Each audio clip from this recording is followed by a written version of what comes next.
সম্মানিত গায়েস, প্রিয় বন্ধুরা, আমার ফেসবুক ফলোয়ার বৃন্দ ও সকল সম্মানিত দর্শকগণ, আমি এবার চলে এসেছি আমারই সেই প্রিয় জন্মভূমি চিরচেনা গ্রাম উলামাকান্দি গ্রাম।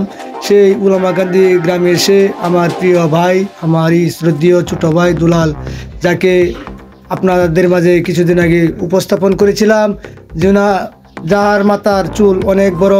এই চুল কেউ যত্ন করে লম্বা করতে পারে না, কেউ বিভিন্ন ধরনের শ্যাম্পু, কেউ বিভিন্ন নারিকেল, বিভিন্ন প্রসাধনী মেখেও লম্বা করতে পারে না। আর আল্লাহর রহমত, আমার এই ভাইয়ের চুলগুলি দেখেন, এই যে দেখেন, আজকে উনি কিন্তু চুলের কুফা বানাইছে। ভাই চুলটা খোলো একটু, দর্শকরা দেখাও। দেখেন, এই যে দেখেন চুল কিন্তু অনেক লম্বা।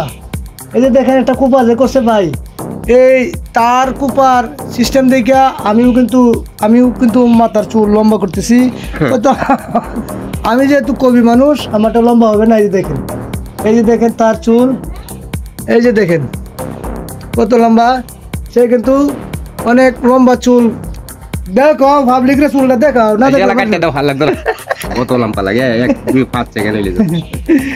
দেখছেন কত সুন্দর চুল। এই চুল কিন্তু সে কিছুদিন পরে কেটে সেটে ফেলে দেয়, এরপরে অনেক লম্বা হয়ে যায়।